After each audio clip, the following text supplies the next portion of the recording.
এখন দেখো হচ্ছে যান্ত্রিক শক্তি ইজিক্যাল টু হচ্ছে গতি শক্তি যোগ বিভব শক্তি। এখানে একটা কথা কি বলে নেওয়ার আছে, বারবার বলেছি যে যান্ত্রিক শক্তি বলতে শুধুমাত্র গতি শক্তি বিভব শক্তি বুঝবো আমরা, কিন্তু অন্য কোনো শক্তি না। তাহলে আমাকে যদি বলা হয় যান্ত্রিক শক্তির নিত্যতার সূত্র প্রমাণ করো, তাহলে আমরা দেখব যে গতিশক্তি এবং বিভব শক্তির সমষ্টি সব পয়েন্টে একই আছে কিনা। যান্ত্রিক শক্তির নিত্যতা বলতে হচ্ছে গতিশক্তি যোগ বিভব শক্তি হচ্ছে ধ্রুবক, গতিশক্তি এবং বিভব শক্তির যোগফল সমান সমান প্রত্যেকটা পয়েন্টে একই থাকবে, ধ্রুবক থাকবে। আর শক্তির নিত্যতার সূত্র কিন্তু এরকম না। শক্তির নিত্যতার সূত্র সবগুলা শক্তি মিলে, ঠিক আছে, সবগুলা শক্তি তখন আমরা কাউন্টে নিব। আর যান্ত্রিক শক্তি বললে এই দুইটা শক্তি ছাড়া কিন্তু অন্য কোনো শক্তিকে আমরা কাউন্টে নিব না। আর শুধু শক্তির নিত্যতা বললে কিন্তু সবগুলা শক্তি কিন্তু আমরা কাউন্টে নিব, যত ধরনের আছে। তাই যে সকল সারফেসের ক্ষেত্রে ওই ঘর্ষণ বল দেওয়া থাকে, সেক্ষেত্রে যান্ত্রিক শক্তির নিত্যতার সূত্র মেনে চলে না, কিন্তু শক্তির নিত্যতার সূত্র সকল ক্ষেত্রে মেনে চলে। শক্তির নিত্যতার ক্ষেত্র সাধারণত সকল ক্ষেত্রে মেনে চলবে। কারণ আমি এখানে সবগুলা যেটা যেটা আমার ইয়া হয়ে যাচ্ছে, ওই যে ঘর্ষণ বলের বিরুদ্ধে কাজ করতে যে শক্তিটা আমার খরচ হচ্ছে, ওইটাও আমরা কাউন্টে নিব শক্তি নিত্যতার সূত্রের ক্ষেত্রে। ঠিক আছে, ঘর্ষণ বলের বিরুদ্ধে কাজ করতে যে পরিমাণ শক্তি খরচ হচ্ছে সেটাকেও কিন্তু আমরা কাউন্টে নিব। ওকে, তাহলে এটা গেল আমাদের কথা যে যান্ত্রিক শক্তির নিত্যতা আর হচ্ছে আহ শক্তির নিত্যতা কিন্তু একটু আলাদা। শক্তির সংরক্ষণশীলতা নীতি আর যান্ত্রিক শক্তির সংরক্ষণশীলতা নীতি একটু আলাদা। কিন্তু যান্ত্রিক শক্তির নিত্যতার সূত্র মানতেও পারে, নাও মানতে পারে। শক্তির নিত্যতার সূত্র সাধারণত সব ক্ষেত্রেই মানবে। শক্তির নিত্যতার সূত্র বা শক্তির সংরক্ষণশীলতা নীতি সকল ক্ষেত্রে প্রযোজ্য হবে, মানবে। যান্ত্রিক শক্তির সংরক্ষণশীলতা নীতি মানবে না সকল ক্ষেত্রে। যেখানেই ঘর্ষণ বল থাকবে সেখানে কিন্তু আর যান্ত্রিক শক্তির নিত্যতার সূত্রটা মানবে না। ঠিক আছে, এটা আমাদের কিন্তু পরীক্ষায় আসে যে সারফেসে বা পৃষ্ঠে ঘর্ষণ বল দেওয়া থাকে সেখানে কিন্তু যান্ত্রিক শক্তির নিত্যতার সূত্র খাটে না। একটু ভালো করে খেয়াল করবা যে তোমাদের প্রশ্নে এটা কিন্তু আসে। হ্যাঁ, যান্ত্রিক শক্তির নিত্যতার সূত্র আছে নাকি হচ্ছে শক্তির নিত্যতার সূত্র আছে, এটা একটু ভালো করে খেয়াল করে দেখবা। এখন গতিশক্তি বের করার সূত্র হচ্ছে গতিশক্তি। গতিশক্তি হচ্ছে আমাদের হাফ এম ভি স্কয়ার দিয়ে আমরা বের করি। যে মুহূর্তে গতিশক্তি বের করব সেই মুহূর্তের বেগ লাগবে আমাদের। ঠিক আছে, যে মুহূর্তের গতিশক্তি সেই মুহূর্তের বেগ। যেই মুহূর্তে গতিশক্তি বের করতে চাই, গতিশক্তি সেই মুহূর্তে বেগ, সেই মুহূর্তের বেগ ভি হলে E K equal to half M V square. হ্যাঁ, E K equal to half M. যে মুহূর্তে তোমাকে গতিশক্তি বের করতে বলছে সেই মুহূর্তের বেগটা তোমার লাগবে। ঠিক আছে, সেই মুহূর্তের বেগটা লাগবে। তার মানে E K proportional to V square, E K is proportional to V square. তার মানে বেগ দ্বিগুণ হলে গতিশক্তি 4 গুণ, 3 গুণ হলে 9 গুণ, 4 গুণ হলে 16 গুণ। যদি গ্রাফিক্যালি প্রেজেন্ট করি আমরা এই গতিশক্তির সাথে হচ্ছে ভি, খেয়াল করবা দুইটা সূত্র আমি দুই পাশে দাগাচ্ছি, এটা যেন ভুল না হয়। যখন আমি এদিকে দিব হচ্ছে ই কে, এদিকে দিব হচ্ছে ভি স্কয়ার, তখন কিন্তু এরকম হবে। এই যে মূল বিন্দুগামী সরলরেখা হবে। কারণটা হচ্ছে ভি স্কয়ারের সঙ্গে ই কে কিন্তু সমানুপাতিক, ভি স্কয়ারের সাথে ই কে সরাসরি সমানুপাতিক, ভি স্কয়ারের সাথে কে। কিন্তু যদি একটা ভি দিই, এদিকে ই কে দিই, দেখো তো ভি এর সাথে কিন্তু সমানুপাতিক না, ভি স্কয়ারের সঙ্গে সমানুপাতিক। ওই যে Y is equal to X square যে গ্রাফটা আছে পরাবৃত্তাকার, ওই গ্রাফটা হবে এই যে এরকম হবে। হ্যাঁ, এরকম হবে, ভুলে যেও না।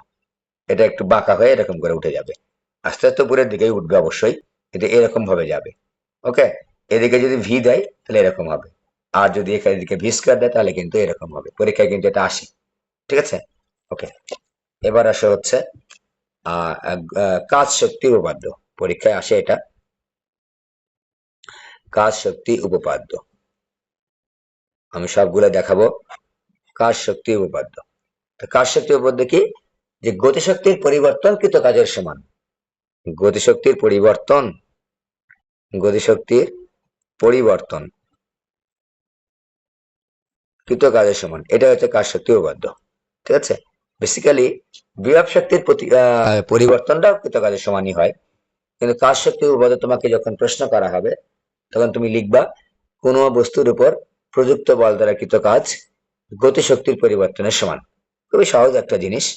এখানে একটা বল প্রয়োগ করবা, বস্তুটাকে উপর সরণ নিবা, সরণ মনে করে এস পরিমাণ সরণ হলো, এ পয়েন্টে বস্তু ছিল, বি পয়েন্টে চলে গেছে, এম ভরের বস্তু। হ্যাঁ, এ ত্বরণ হয়েছে, আদি বেগ ধরো হচ্ছে v1, শেষ বেগ ধরো হচ্ছে v2, বা অন্যভাবে ধরতে পারো, v0 ধরো আর ভি ধরো, যেহেতু আদি বেগকে আমরা v0 দ্বারা প্রকাশ করি। হ্যাঁ, তাহলে আমরা কি পাবো? যে V square is equal two v0 square plus 2as। আমি যদি বলি যে as ইজ ইকাল টু কত, তাহলে ভি স্কোয়ার বিয়োগ v0 স্কোয়ার ভাগ 2। ঠিক আছে। তাহলে আমাদের কৃত কাজ কত? বল কত? বল হচ্ছে এফ, সরণ কত? এস। একই দিকে যাচ্ছি, কাজ 0 ডিগ্রি, তাই না? এই যে এবার আবার বল প্রয়োগ করেছি, বস্তুটা বলের দিকে সরানো হয়েছে এস পরিমাণ।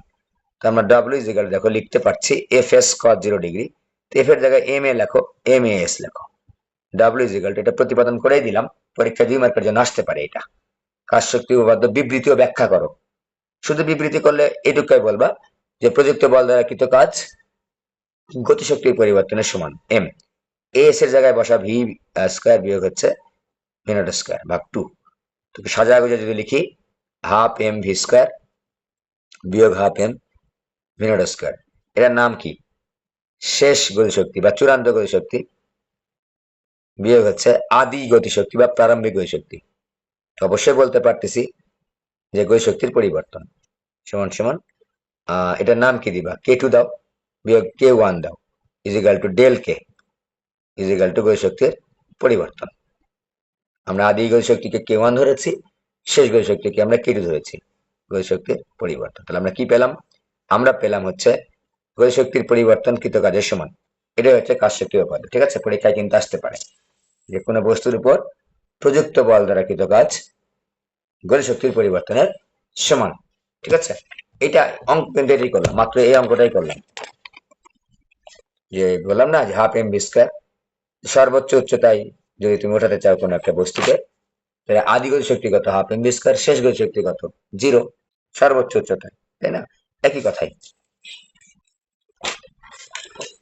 এবার আসে হচ্ছে বিভব শক্তি।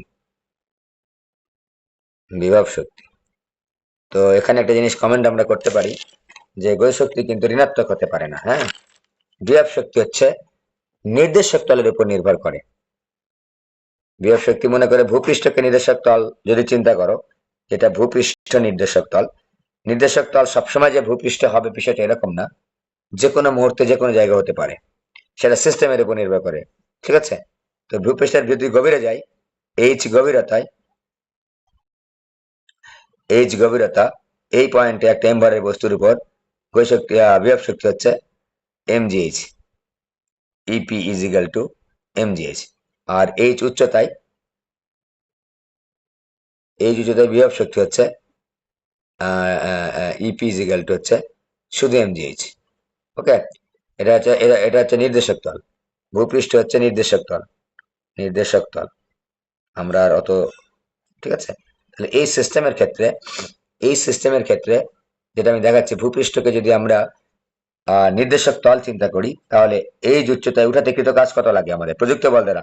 মনে রাখবা, যত বলের বিরুদ্ধে কাজ যত বেশি করবা, বিভব শক্তি তত বেশি হবে। তো আমরা দেখো অভিকর্ষ বল কোন দিকে কাজ করে? এদিকে এফজি কাজ করে, গ্রাভিটেশনাল ফোর্স। আমরা এই বলের বিরুদ্ধে প্রযুক্ত বল দ্বারা যে পরিমাণ কাজ করি, নাম দিলাম এফ, এইটাই হচ্ছে বস্তুর মধ্যে সঞ্চিত শক্তি হিসেবে থাকে।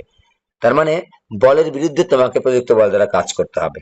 বলের বিরুদ্ধে প্রযুক্ত বল দ্বারা যে কাজ করবা, দেখো তো F into H into cos 0 degree, এটা কিন্তু প্রযুক্ত বল দ্বারা কৃত কাজ। এফ ইজ ইকাল টু কত? M G H into 1 is equal to M G H.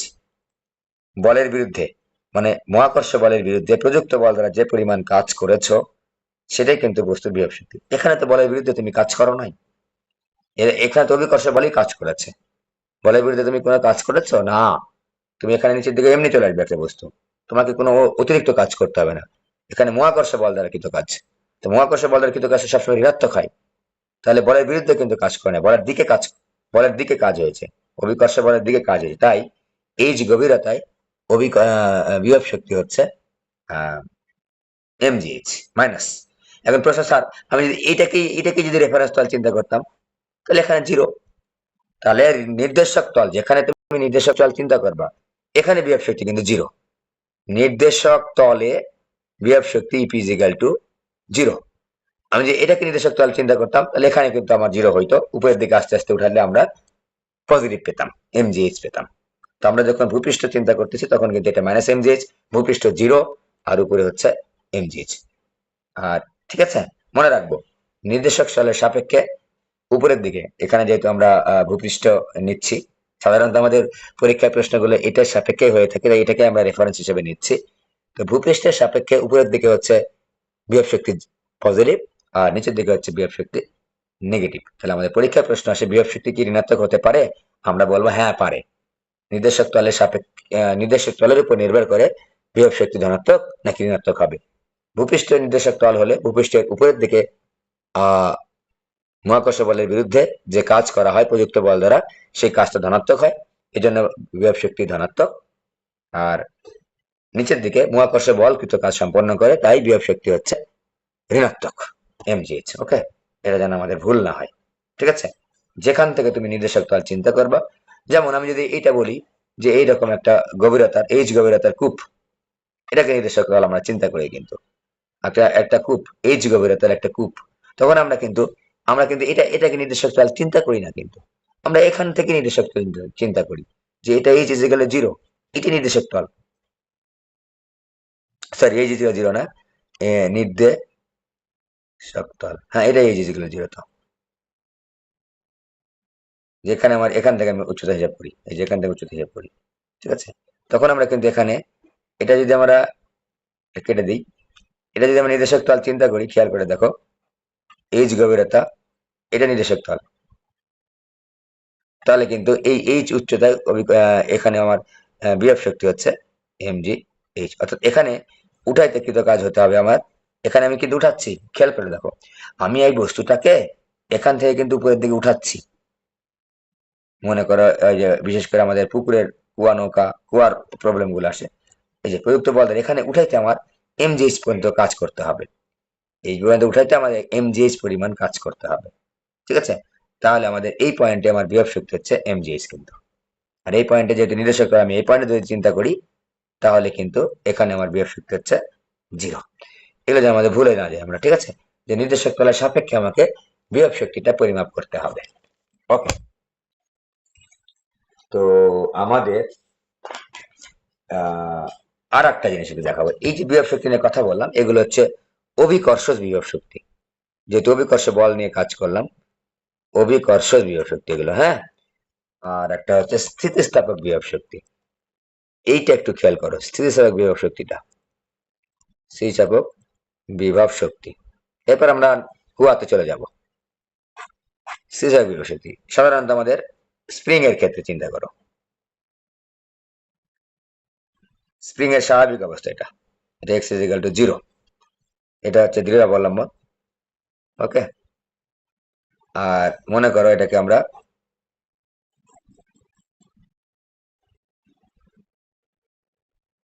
এত পর্যন্ত স্মরণ করাইছি, এই যে এটা x ইজিক্যাল টু জিরো, এটা হচ্ছে x ইজিক্যাল টু এক্স, এই যে স্প্রিং এর প্রসারণ হয়েছে।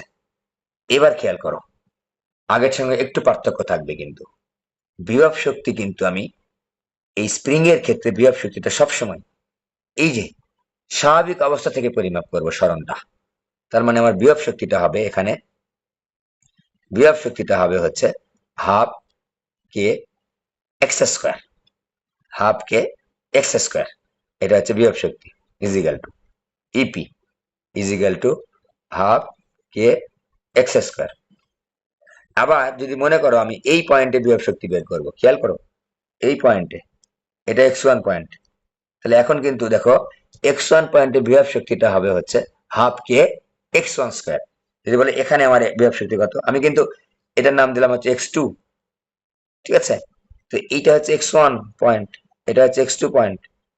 এখানে আমার বিভব শক্তি হবে হচ্ছে হাফ কে x1 স্কয়ার। এখানে বিভব শক্তি কত হবে, হাফ কে x2 স্কয়ার।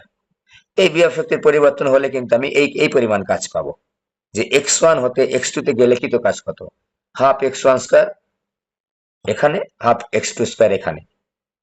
কার সাপেক্ষে আমি এটা বের করছি, অবশ্যই সাম্যাবস্থার সাপেক্ষে, স্বাভাবিক অবস্থার সাপেক্ষে বের করতে হবে আমাকে সবসময় বিভব শক্তিটা। আবার বলছি, বিভব শক্তি সবসময় নির্দেশক তল বা সাম্যাবস্থা স্বাভাবিক অবস্থার সাপেক্ষে বের করতে হবে। স্প্রিং এর ক্ষেত্রে অবশ্যই আমরা স্বাভাবিক অবস্থার ক্ষেত্রে বিভব শক্তিটা বের করব, সেটা সংকুচিত হোক অথবা প্রসারিত হয়। সংকুচিত হলেও সমস্যা নাই, প্রসারিত হলেও কিন্তু সমস্যা নাই, উভয় ক্ষেত্রে কিন্তু আমার বিভব শক্তিটা ওই নির্দেশক কি বলে স্বাভাবিক অবস্থা, যে এক্স ইকুয়াল 0 অবস্থার ক্ষেত্রে ব্যবহার করতে হবে। তো x1 থেকে x2 গেলে যে কাজটা হয় সেটা কিন্তু এই পয়েন্টের বিভব শক্তি আর এই পয়েন্টের বিভব শক্তির বিয়োগফল। কিন্তু ওই যে আমরা বলেছি যে বিভব শক্তির পরিবর্তন মানেও কৃত কাজ, আবার স্থিতি কি বলে গতি শক্তির পরিবর্তন মানেও কিন্তু কৃত কাজ। আমি যদি বলি যে x1 থেকে x2 তে গেলে কৃত কাজ কত, তাহলে x2 এর বিভব শক্তি বিয়োগ x1 এর বিভব শক্তি।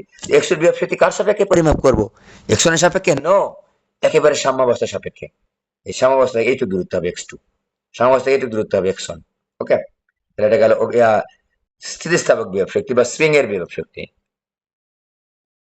স্প্রিং এর বিভব শক্তি, ঠিক আছে। অবশ্যই এটা পজিটিভ, কিন্তু এই বিভব শক্তিটা এখানে পজিটিভ।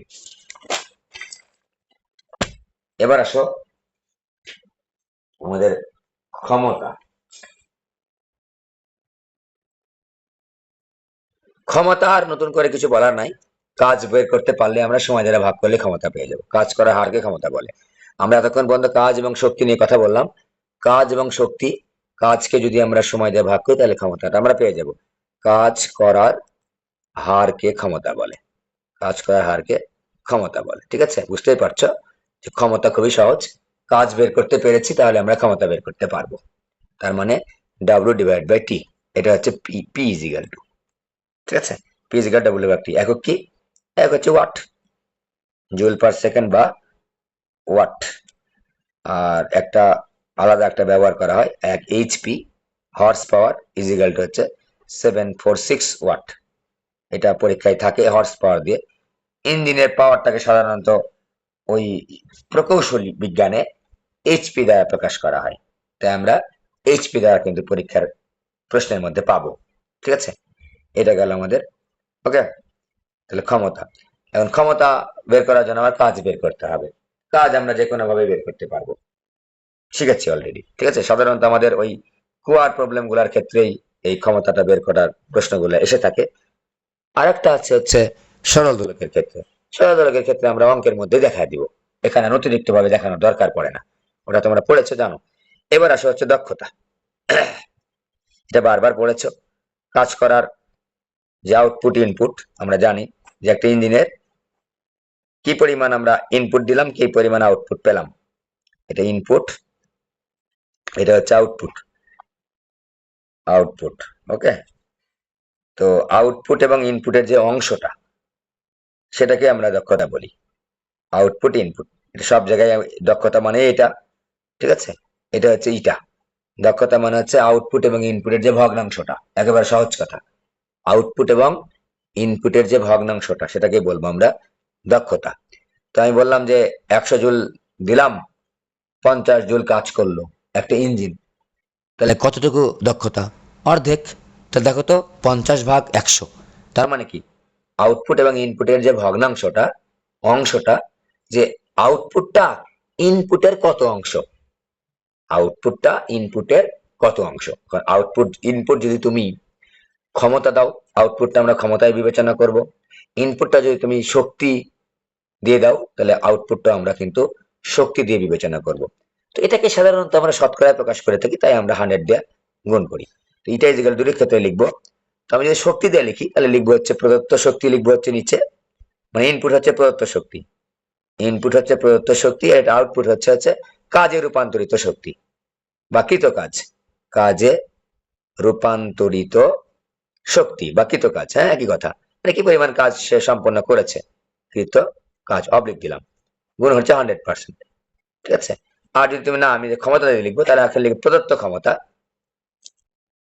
প্রদত্ত ক্ষমতা ডিভাইডের উপরে থাকবে হচ্ছে কার্যকর ক্ষমতা, মানে কতটুকু কার্যকর হইলো, কার্যকর ক্ষমতা। মনে রাখবো আমরা ক্ষমতা নির্ণয় সূত্র যখন আমরা পরীক্ষায় এমনি দিলাম এখানে, তখন কিন্তু এখানে দুইটা ক্ষমতা কিন্তু হ্যাঁ নেই, একটাই ক্ষমতা, যে একটা বস্তু কি পরিমাণ কাজ করতে পেরেছে, যতটুকু কাজ করতে পেরেছে সেটাই কিন্তু আমার, ঠিক আছে, এখানে আমি বসাবো। এখানে দুইটা ক্ষমতা, একটা কার্যকর, একটা হচ্ছে প্রদত্ত ক্ষমতা। প্রশ্ন হচ্ছে কোনটা ইজ ইকুয়াল টু কোনটা লিখবো, এটা নিয়ে আমাদের প্যাচ লেগে যায়।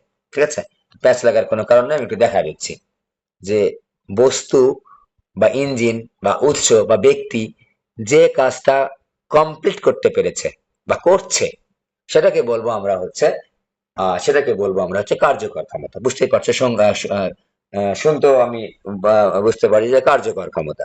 তো কার্যকর ক্ষমতা, দুইটা ক্ষমতা যখন থাকবে, কার্যকর ক্ষমতা, ইঞ্জিন যে কাজটা করলো, ইঞ্জিন ইঞ্জিন যে কাজটি করতে পেরেছে, যে কাজটি করছে, কাজটি করছে, একেবারে present indefinite tense, present continuous tense, যাই বলো না কেন, প্রেজেন্ট টেন্স আছে, ইঞ্জিন যে কাজটা করছে সেটা, সেইটা, ঠিক আছে, কার্যকর ক্ষমতা। যেমন এটাকে পি দ্বারা প্রকাশ করো, পি প্রাইম দ্বারা প্রকাশ করো, তখন এম জি এইচ ভাগটি হবে ওই পানি উঠানোর ক্ষেত্রে।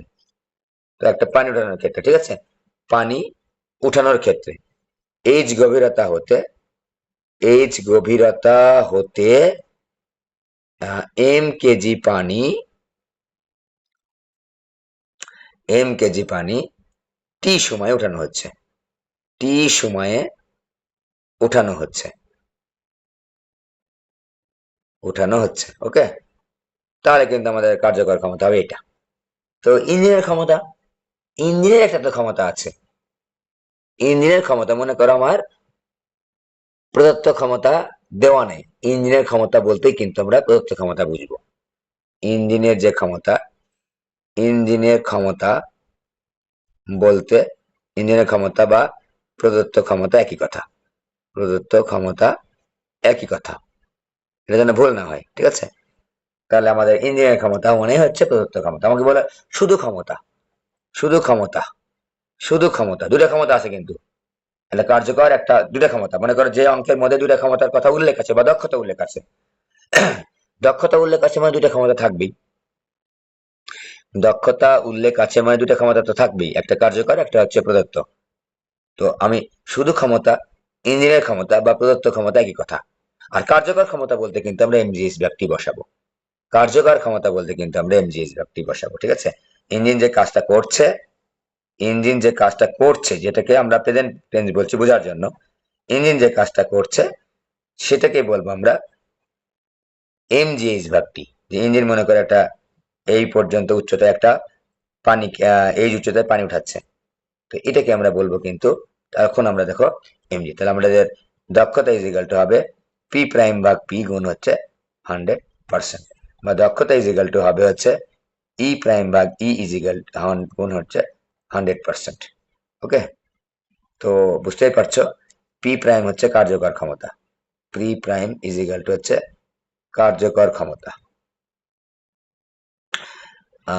এটা ইজ ইকাল টু কিন্তু এমজিএসটি বসাবো।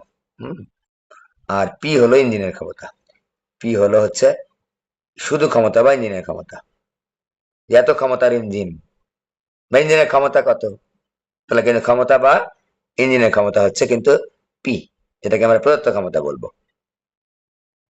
বাই ডিফল্ট এটা আমরা চিন্তা করবো। ঠিক আছে, একই কথা কাজের ক্ষেত্রে। তো কুয়া সম্পর্কিত যে প্রবলেম গুলো তোমাদের বারবার দেখিয়েছি, আমি দুই একটা দেখাই। কুয়া সম্পর্কিত সমস্যা বলি, তো কুয়া সমস্যা বলি আমরা, যদি আমরা বের করি, অঙ্ক করার সময় তো করাবোই। ঠিক আছে, কুয়া সম্পর্কিত যদি সমস্যা বলি দেখায়, তো কুয়ার যে পানি আছে, পানির ভর কেন্দ্রের সরণটা শুধু আমাকে নিতে হবে। যতটুকু পানি আমি উঠাবো ততটুকু পানির ভর কেন্দ্রের সরণটা কিন্তু আমাকে নিতে হবে। যতটুকু, আমি একটু লিখে দিচ্ছি, যতটুকু পানি উঠাবো, পানি উত্তোলন করব, উত্তোলন করতে চাই, যতটুকু পানি উত্তোলন করতে চাই ততটুকু পানির ভর কেন্দ্রের সরণ নেব আমরা। ততটুকু পানির ভর কেন্দ্রের সরণ, একেবারে এক কথা সব শেষ, ভর কেন্দ্রের সরণ নিতে হবে। ঠিক আছে, যতটুকু পানি উত্তোলন করতে চাই ততটুকু পানির ভর কেন্দ্রের সরণটা আমি নিব। ওকে, আর কুয়ার আয়তন বের করার নিয়ম, বের করার নিয়ম দুই ক্ষেত্রে হতে পারে।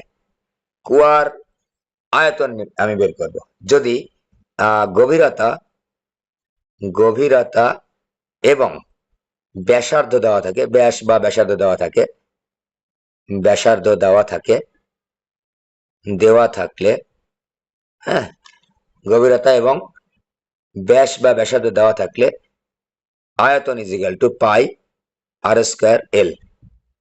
এল হলো গভীরতা, এল হলো গভীরতা, আর হলো ব্যাসার্ধ, ব্যাস দেওয়া থাকে কিন্তু ব্যাসার্ধ বের করে নিব দুই দ্বারা ভাগ করে।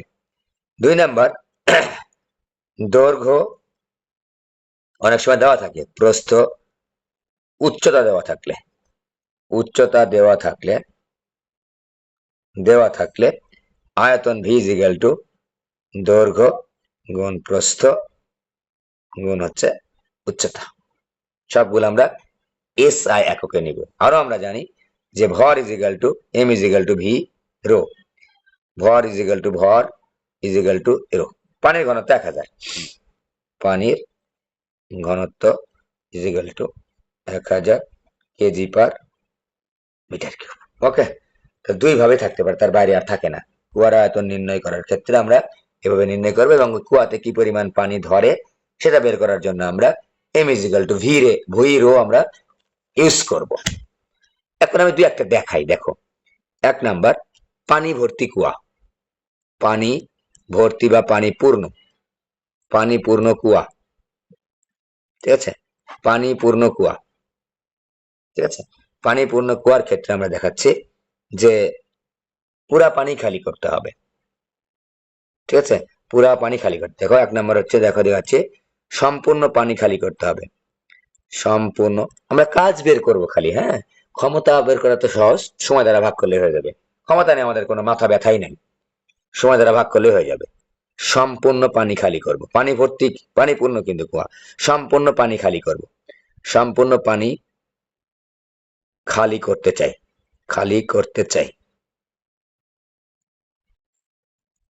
সম্পূর্ণ পানি খালি করতে চাই। দেখো এই যে, তো সম্পূর্ণ পানি যদি তুমি খালি করতে চাও, তাহলে এখন দেখো তো কুয়ার গভীরতা, দেখো কুয়ার গভীরতা হচ্ছে এল, কুয়ার গভীরতা হচ্ছে এল, কুয়ার গভীরতা হচ্ছে আমরা এল ধরছি, সম্পূর্ণ পানি আমরা খালি করতে চাই, তাহলে কাজ কত হবে দেখো তো।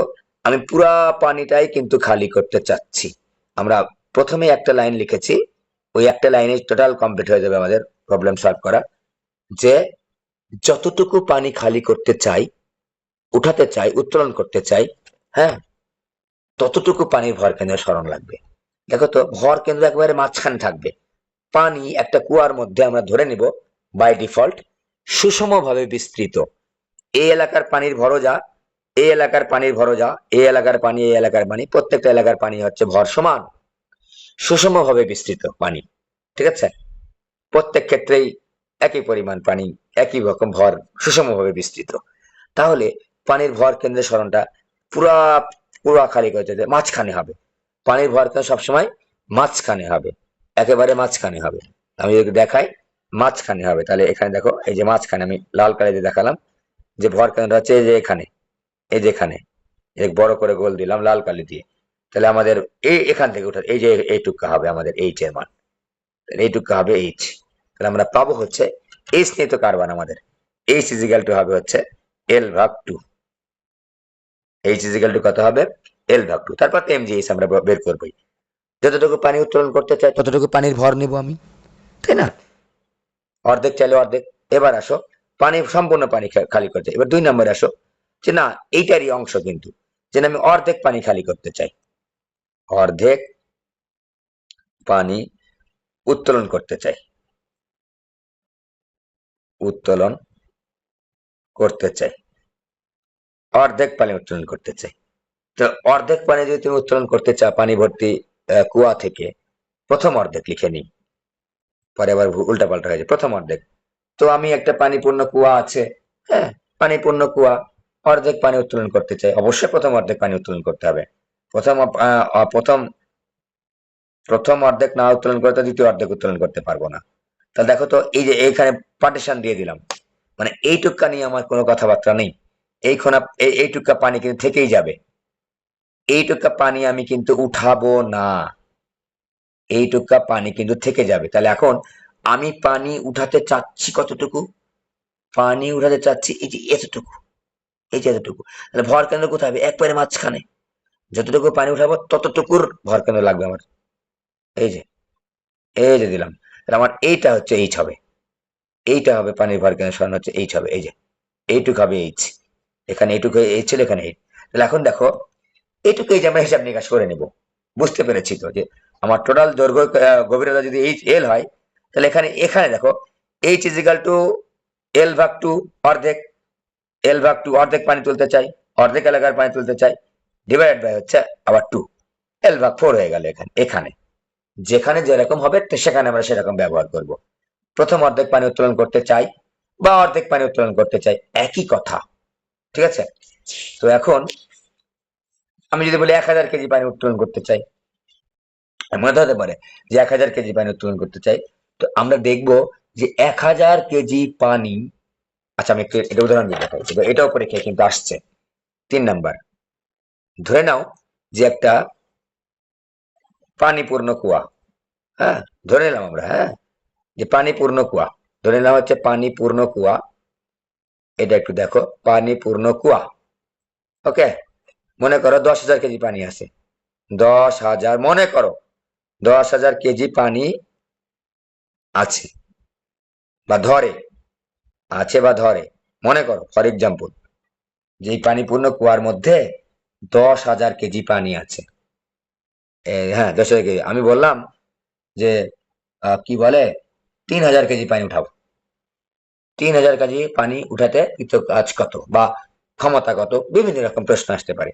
3,000 কেজি, 3,000 কেজি পানি উত্তোলন করতে চাই, উত্তোলন করতে চাই। তো মনে করো গভীরতা দিয়ে নি একটু, হ্যাঁ, মনে করো এটার গভীরতা হচ্ছে এল ইজিক্যাল টু, গভীরতা হচ্ছে এল ইজিক্যাল টু মনে করো হচ্ছে 15 মিটার ফর এক্সাম্পল। আমরা এইভাবে লিখে নিব, দেখো তো আমার টার্গেট হচ্ছে 3,000 কেজি পানি উত্তোলন করতে চাই। একটা কুয়ার মধ্যে টোটাল পানি আছে কত, 10,000 কেজি, 3,000 কেজি পানি উত্তোলন করতে চাই। লিখবো যে 10,000 কেজি পানি, 10,000 কেজি পানি, পানির গভীরতা, পানির গভীরতা 10,000 কেজির পানির গভীরতা সমান সমান 15 মিটার। টোটাল এই এই এই- এই কুয়ার মধ্যে 10,000 কেজি পানি আছে, কত মিটার গভীরতা জুড়ে রয়েছে, 15 মিটার গভীরতা জুড়ে রয়েছে টোটালটা। অতএব 1 কেজি পানির গভীরতা কত, 15 ভাগ হচ্ছে 10,000 মিটার। অতএব আমি যতটুকু পানি তুলতে চাই ততটুকু পানি কত গভীরতা জুড়ে রয়েছে সেটা আমাকে জানতে হবে। 3,000 কেজি পানির গভীরতা হচ্ছে, বা কত গভীরতা জুড়ে রয়েছে আমি সংক্ষেপে লিখছি, 15 ভাগ হচ্ছে 10,000 গুণ হচ্ছে 3,000 মিটার। তো আমরা যদি একটু হিসাব করি, 1 2 3, 1 2 3, 45-10, 45-10 বা 4.5 মিটার। অতএব এইচ ইজ ইকাল টু হবে হচ্ছে এই যে 4.5 ভাগ হচ্ছে 2। তার মানে আমি 3,000 কেজি পানি উঠাতে চাই, 3,000 কেজি পানি, দেখো তো আমি একটু লিখে নিই, 3,000 কেজি পানি এইটুকু এলাকা জুড়ে রয়েছে, আর পানি ভর্তি কুয়া, কিন্তু প্রথম 3,000 কেজি তো উঠাবো, নিচের 3,000 কেজি তো উঠাবো না। তো মনে করো এইটুকু এলাকা জুড়ে 3,000 কেজি পানি রয়েছে, এইটুকু এলাকার নাম হচ্ছে 4.5, 4.5 মিটার। এতগুলা এলাকা জুড়ে হচ্ছে 3,000 কেজি পানি রয়েছে, এইটুকার ভর কেন্দ্র একবারে মাঝখানে। তাহলে আমাকে উঠাতে হবে কতটুকু, এই যে এইটা হবে এইচ, এইটা হবে হচ্ছে এইচ, তাহলে এইচ ইজিক্যাল টু কত হবে, ওই 4.5 এর অর্ধেক। কতটুকু এলাকার পানি উঠাতে হবে, 4.5 কেজি মিটার, তাহলে এইচ কত হবে, 4.5 এর অর্ধেক ইজ ইকুয়াল টু 2.25 মিটার। ওকে, এই যে এখানে ব্যাপার, অন্য কোনো ব্যাপার স্যাপার কিন্তু নাই। এবার দেখো তো আর একটা লেখা শেষ করে দেবো, অর্ধেক পানি পূর্ণ কুয়া। এবারে 2 নম্বর, অর্ধেক পানি পূর্ণ কুয়া। খুবই সহজ, অর্ধেক পানি পূর্ণ কুয়া। পূর্ণ কুয়া বিভিন্ন রকম পানি পূর্ণ থাকতে পারে, অর্ধেক থাকতে পারে, 2/3 পানি পূর্ণ থাকতে পারে। এইবার দেখো পানি আসেই অর্ধেক, তার মানে এই পর্যন্ত পানি আছে আর এই পর্যন্ত পানি নাই। এই পর্যন্ত পানি আছে আর এই পর্যন্ত পানি নাই, এই পর্যন্ত পানি আছে, অর্ধেক পানি পূর্ণ কুয়া। তার মানে কি এই L/2 এর পানি আছে, L/2 এর পানি নাই। টোটাল গভীরতা যদি আমি এল ধরি, টোটাল গভীরতা যদি আমরা এল ধরি একটা কুয়ার, তাহলে L/2 এ পানি আছে, L/2 এ পানি নাই। তা আমি যদি এখন পানি উঠাতে চাই, আমার তো এই নিচের পানি উঠাতে হবে, উপরে তো পানি নাই। তাহলে এখন আগে যদি পানি খালি করব, পানি খালি, পানি খালি করতে চাই, খালি করতে চাই, ঠিক আছে, কুয়ার পানি কি করতে চাই, খালি করতে চাই। দেখো তো এই কুয়ার মধ্যে যতটুকুলা পানি আছে, পুরা পানি, এই পুরা পানির ভর কেন্দ্র কতটুকু, একবারে মাঝখানে। তার মানে এই কুয়ার মধ্যে যতগুলা পানি আছে টোটালটাই আমি খালি করতে চাই, টোটালটা উত্তোলন করতে চাই। যতটুকু আমরা উত্তোলন করতে চাই ততটুকুর ভর কেন্দ্রে সরণ লাগবে। এই যে এটা মনে করে ভর কেন্দ্র, এখানে এখান থেকে আমাকে কেটে দেখো, এই যে পুরাটাই উঠাতে হবে কিন্তু, এই যে এখানে এটা হবে এইচ। দেখো বুঝতে পারো কিনা, যতটুকু খালি আছে পুরাটা যোগ হবে, কিন্তু পুরাটা কাউন্টে কিন্তু আসবে। অর্থাৎ এইচ ইজ ইকুয়াল টু হবে, দেখো তো এই L/2 উপরের L/2 পুরাটাই থাকবে, যোগ এই যে L/2 তার অর্ধেক। এই দেখো এটুকু হচ্ছে পুরাটাই কিন্তু তুলে যাবে, এইটুকু দূরত্ব তুমি যোগ বিয়োগ গুণ ভাগটা উঠালেই হয়ে যাবে। এখন কেমনে করবা না করো তোমার তোমার ব্যাপার, তোমার নিজের মতো করে তুমি করবা, ঠিক আছে। যে আমার অর্ধেক পানি পূর্ণ কুয়া, আমার টোটাল পানি খালি করেছে, এখান থেকে এখানে উঠাতে হবে। এটুকু দূরত্ব তুমি দেখলেই বুঝতে পারবা, এটুকু হচ্ছে অর্ধেক L/2 আর এটুকু হচ্ছে L/2 এর তার আবার অর্ধেক, ঠিক আছে। তাই এটা এভাবে আমরা করব। তো তারপর আমরা যেভাবে হিসাব নিকাশ করতে হয়, তারপর তো MGH তো আছেই আমাদের। এম কিন্তু মনে রাখবা, যতটুকু পানি উঠাতে হবে ততটুকুর ভর কিন্তু নিব, আবার পুরা কুয়ার পানি কিন্তু নিব না আমরা। যখন পুরা কুয়ার পানি খালি করতে বলবে তখন আমরা পুরা পানি কুয়ার, এখানে আমি মনে করো এই কুয়াতে যে পরিমাণ পানি ধরে, মনে করো 10,000 কেজি পানি এই কুয়াতে ধরে, আমি এখন যদি বলি যে কুয়া অর্ধেক পানি দ্বারা পূর্ণ, তাহলে কি আমি 10,000 নিব নাকি? আমি কিন্তু তখন 5,000 নিব কুয়ার পানির ভর। ওকে, আজকে এই পর্যন্ত থাক। আমার মনে হয় না যে কুয়ার অঙ্ক আর আটকাবে। আমরা নেক্সট ক্লাসে পুরা চ্যাপ্টার কিন্তু কভার হয়ে গেছে। হ্যাঁ, নেক্সট ক্লাসে আমরা বিভিন্ন রকমের প্রবলেম করবো, এবং সবচেয়ে ইম্পর্টেন্ট যে প্রবলেমটা, এগুলো আশা রাখি পারবা, বারবার পড়াইছে এগুলো, কুয়া মুয়া এগুলা পারার কথা। আজকে ক্লাস পড়লেই কুয়া কমপ্লিট হয়ে যাবে। ওই যেটা হচ্ছে ওই ঘর্ষণ পৃষ্ঠ বিশিষ্ট যে তলগুলো আছে, সেক্ষেত্রে শক্তি নিত্যতার সূত্রগুলো আসে, ওটা আমি প্রথমে দেখাবো। দেখিয়ে একটা সরল দোলকের অঙ্ক দেখাবো, কুয়া রিলেটেড 3-4টা প্রবলেম দেখাবো, আর স্তম্ভ তৈরি করার একটা অঙ্ক দেখাবো। স্তম্ভ তৈরি করার ক্ষেত্রে আমাদের একটা ব্যাপার আছে, ওই স্তম্ভ তৈরি করার ক্ষেত্রে অঙ্ক দেখাবো। 4 টাইপের অঙ্ক দেখালে আমাদের কমপ্লিট হয়ে যাবে আশা রাখছি। আর মহাকর্ষ বল দ্বারা কৃত কাজ, স্প্রিং বল দ্বারা কৃত কাজ, আজকে থিওরি পড়লেই ওকে কমপ্লিট, নিজেই পারবা। সব বিষয় মিলায় জিলে একটা ক্লাস নেবো নেক্সট ক্লাস। Okay bye.